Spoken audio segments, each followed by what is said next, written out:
Hello friends, कैसे हैं आप लोग। होप आप सब लोग बहुत अच्छे से होंगे और अपना ख्याल रख रहे होंगे।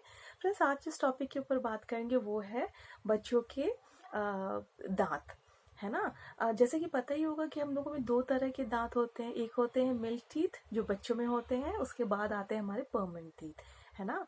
तो मैंने सोचा कि इसके ऊपर वीडियो बनाऊं क्योंकि बहुत लोग ये सोचते हैं कि बच्चों के दांत ज़्यादा इंपॉर्टेंट नहीं होते, या मिल्क टीथ जिसे हम लोग कहते हैं वो इम्पॉर्टेंट नहीं होते।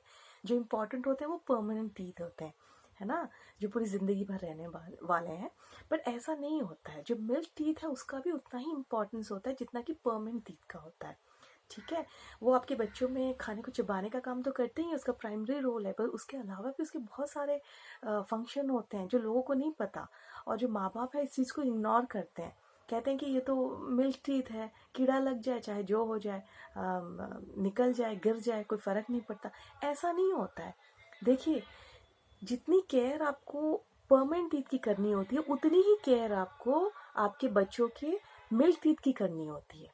ठीक है, और ये जो मैं कहती हूँ ना कि आपके ओरल हाइजीन मेंटेन रखिए, तो ये जो है तब नहीं शुरू होता जब परमानेंट टीथ आपके आते हैं। ये तब शुरू होता है जब बच्चों में दांत आए भी नहीं होते हैं।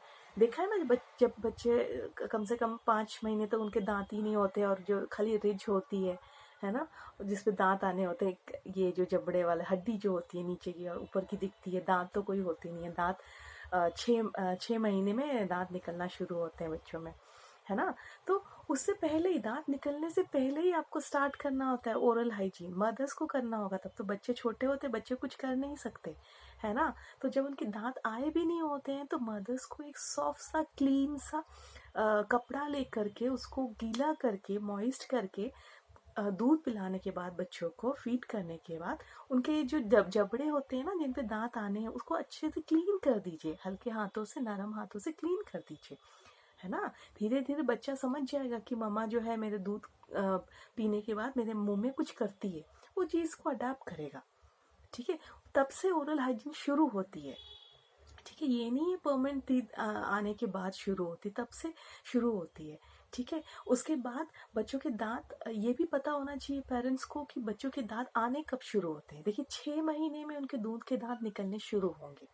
ठीक है, तो ये मैं इसलिए बता रही हूँ क्योंकि बहुत सारे पेरेंट्स को पता ही नहीं कि दांत कब आते हैं, परमानेंट कब आते हैं। एक मोटा मोटा ओवरव्यू आप लोगों को पता होना चाहिए, ताकि अगर दांत बहुत लेट आ रहा है या जो मिल्क टीथ है या मिल्क टूथ है वो नहीं गिर रहा है ना, तो डेंटिस्ट के पास जाकर के एक बार सलाह ले लें। वैसे तो बच्चों को भी साल में एक बार जाना ही होता है, उसके लिए कोई एक्सक्यूज़ नहीं है, ना बच्चों को, ना बूढ़ों को, ना जवानों को, कि डेंटिस्ट के पास ना जाए। साल में एक बार सबके लिए कंपलसरी है अगर वो बड़ी बड़ी बीमारियों से बचना चाहते हैं।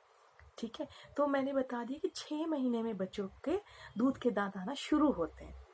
ठीक है, और धीरे धीरे करके ये आते हैं, और लगभग समझिए कि 3 साल की उम्र तक उनके सारे दूध के दांत आ चुके होते हैं। ठीक है, तो ये एक मैंने टाइम पीरियड बता दिया बच्चों का, 6 महीने से 3 साल। थोड़ा अप एंड डाउन हो सकता है, किसी किसी में थोड़ा सा देर से आता है, किसी किसी में थोड़ा जल्दी आ जाता है, उसमें घबराने की ज़रूरत नहीं है। एक बार जब डेंटिस्ट से सलाह लीजिए, लेकिन कोई घबराने की ज़रूरत नहीं। बहुत ज़्यादा लेट हो गया तो दिक्कत है ना। सो तब दिखा दीजिए।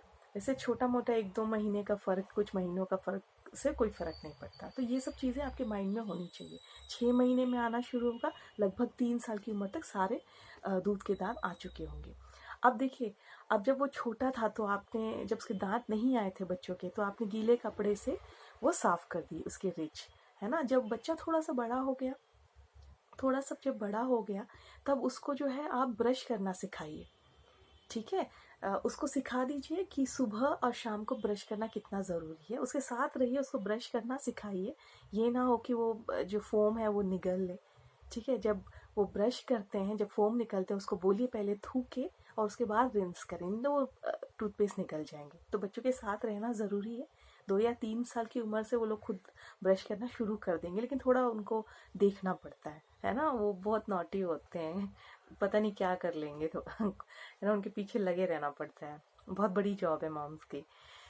ऐसा होता है, तो ये करना है आपको। और दूध के दांतों में भी फ्लॉसिंग होती है। बच्चों को सिखाइए, आप ही खुद कर दीजिए बच्चों की, है ना, वो लोग तो तब थोड़े स्टेबल हो जाते हैं। ठीक है। और देखिए दूध के दांतों में अगर कोई कीड़ा लग जाए, कोई भी डेंटल प्रॉब्लम आ जाए, तो ट्रीटमेंट में भी बहुत मुश्किल होती है डॉक्टर को। क्यों? क्योंकि देखिए वो जो बच्चा है ना, उसको संभालना ही मुश्किल है। एक तो वो जो हमारे जो एरोटर, जो डेंटिस्ट, जो हमारे डेंटिस्ट फ्रेंड्स हैं, वो लोग जो है एरोटर यूज़ करना पड़ेगा, उनको तमाम तरह की मशीनरीज यूज़ करनी पड़ती हैं, है ना। उसकी वजह से क्या होता है, वो साउंड से ही बच्चों को बहुत डर लग जाता है। बहुत सारे बच्चे कोऑपरेटिव भी होते हैं, लेकिन बहुत कम। ज़्यादातर बच्चे नॉन कोऑपरेटिव होते हैं, पकड़ वकड़ के उनका ट्रीटमेंट करना पड़ता है, चिल्लाते हैं बहुत ज़्यादा बच्चे, है ना। बच्चे तो ऐसे होते हैं मासूम से, उनको कुछ पता नहीं है, थोड़े सा साउंड से भी डर जाते हैं। तो ये सब की नौबती क्यों आने देना। छोटी छोटी चीज़ों से सोल्यूशन हो रहा है। मैंने छोटी छोटी टिप्स आपको बता दी कि बच्चों के कैसे ओरल हाइजीन मेंटेन रखे, बच्चों को भी सिखाएं। खाने के बाद ये नहीं है, बहुत लोगों को मैंने देखा चॉकलेट दे दिया, आइसक्रीम दे दी, बस उसके बाद कुछ ध्यान नहीं। पेरेंट्स को ध्यान देना है, ठीक है, ऐसे नहीं करना। अगर इतनी छोटी छोटी चीज़ें, ये छोटी छोटी टिप्स हैं जो मैं बता रही हूँ, बहुत ही आसान है, ये करेंगे तो कोई बड़ी डेंटल की प्रॉब्लम बच्चों में नहीं आएगी ना, ट्रीटमेंट ले जाना पड़ेगा।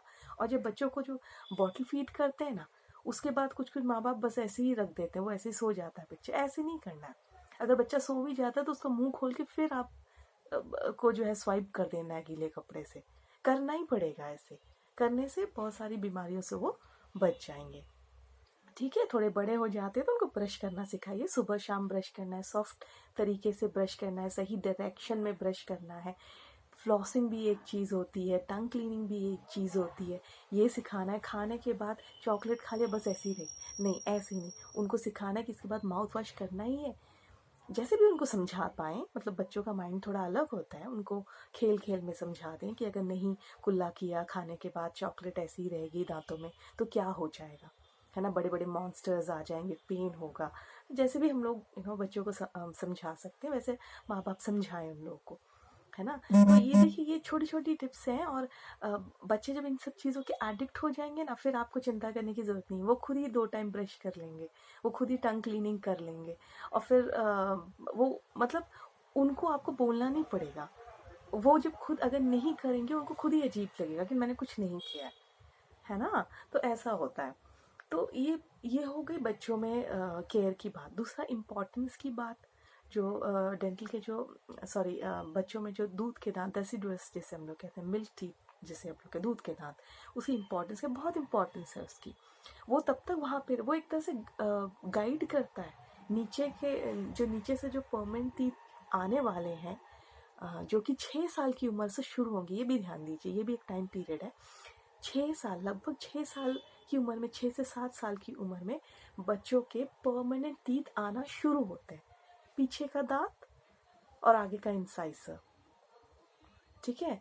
आगे और पीछे का धीरे धीरे करके आएगा, पहले वो फर्स्ट मोलार हम लोग कहते हैं, वो आता है 6-7 साल की उम्र में, है ना, वो आ जाता है। तो और उसके साथ इंसाइजेस भी आते हैं नीचे वाले। ठीक है। तो 6 से 7 साल की उम्र में परमानेंट आना शुरू होंगे, तो बच्चों के दूध के दांत गिरना भी शुरू होंगे, है ना। सो ऐसा होता है। और लगभग 13, 14 या 15 साल की एक रेंज रख लें, तब तक बच्चों के पूरे परमानेंट दांत आ चुके होते हैं, है ना। तो ये एक मैंने परमानेंट दांतों की रेंज बता दी।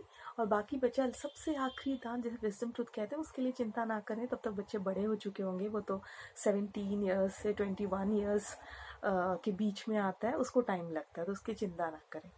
ठीक है। तो इम्पोर्टेंस की बात मैं कर रही थी, जो डेसिडुअस टीथ है या मिल्क टीथ है, ठीक है, जो बच्चों के दूध के दांत हैं, वो गाइड करते हैं परमानेंट टीथ को, जो नीचे है, कि तुम्हें कौन सी डायरेक्शन में आना है। गाइड होते हैं ना, जैसे हम लोग को कुछ लोग गाइड करते हैं भी, ऐसे करो वैसे करो, वो गाइड ना करे तो हमें पता ही नहीं चलता क्या करना है। जब हम लोग न्यू न्यू होते हैं, होते हैं ना, हम लोग वर्किंग प्लेस में न्यू न्यू होते हैं, तो कोई हमें गाइड करते तो पता चला, ओ ऐसे करना है काम, नहीं तो मुझे पता ही नहीं था। तो वही चीज़ है, परमानेंट टीथ को भी नहीं पता कहाँ आना है। ठीक है। तो वो क्या करता है, वो मिल्क टीथ का हेल्प लेता है। ठीक है। मिल्क टीथ उसको गाइड करता है भी, तुमको कहाँ आना है, तुम्हारी क्या पोजीशन है आने की। अगर आप देखिए, टाइम से पहले अगर आपने कोई भी मिल्क टूथ है, दूध का दांत अगर निकाल दिया, तो आप देखिए परमानेंट टीथ जो है उस करेक्ट पोजीशन में नहीं आता, पीछे आएगा, आगे आएगा, टेढ़ा आएगा। ऐसा होता है, ऐसा बच्चों में देखा गया ऐसे, क्योंकि उनके दूध के दांत जो है समय से पहले ही निकल गए। क्यों? बहुत सारी चॉकलेट खा ली, मुंह वो साफ नहीं करते थे, कीड़े लग गए, दर्द हुआ, डेंटिस्ट ने निकाल दिया। अब कुछ नहीं कर सकते। उसके बाद दांत जो है टेढ़ी जगह पे आ गया, अब तो कुछ नहीं कर सकते। जब तक परमानेंट ये सारे नहीं आ सकते, ऑर्थो ट्रीटमेंट हम शुरू नहीं कर सकते। या प्रिवेंटिव ऑर्थोडोंटिक्स भी होता है। वो सब चीज़ें बड़ी बड़ी ट्रीटमेंट्स में आ जाती हैं। फिर वो लंबा ट्रीटमेंट चला जाता है। तो वो लंबा ट्रीटमेंट में जाने से अगर बचना है तो ये सारी टिप्स को फॉलो करना है। और बच्चों के दांतों की केयर करना बहुत ज़रूरी है, उतनी ही ज़रूरी है जितने परमानेंट दांतों की केयर करना। ठीक है, आई होप इस वीडियो से आपको काफ़ी सारी इन्फॉर्मेशन मिल गई होगी और आप इम्पोर्टेंस देंगे मिल्क टूथ को भी, है ना। जो डेसिडुअस टीथ है हमारे, जो दूध के दांत हैं, उनको भी बहुत ज़्यादा इम्पोर्टेंस देंगे, उनकी केयर करेंगे। आज से स्टार्ट कर लेंगे। सारी मदर्स इस बात का ध्यान रखेंगे और फादर्स भी, है ना। बच्चों की देखभाल तो दोनों ही लोग करते हैं, दोनों को पता होना चाहिए। ठीक है, तो मैं लेती हूँ आपसे विदा। मिलूंगी नेक्स्ट वीडियो में कुछ और इजी से टिप्स के साथ, ताकि आप रह सकें हेल्दी। तब तक goodbye, take care and love you all, bye bye.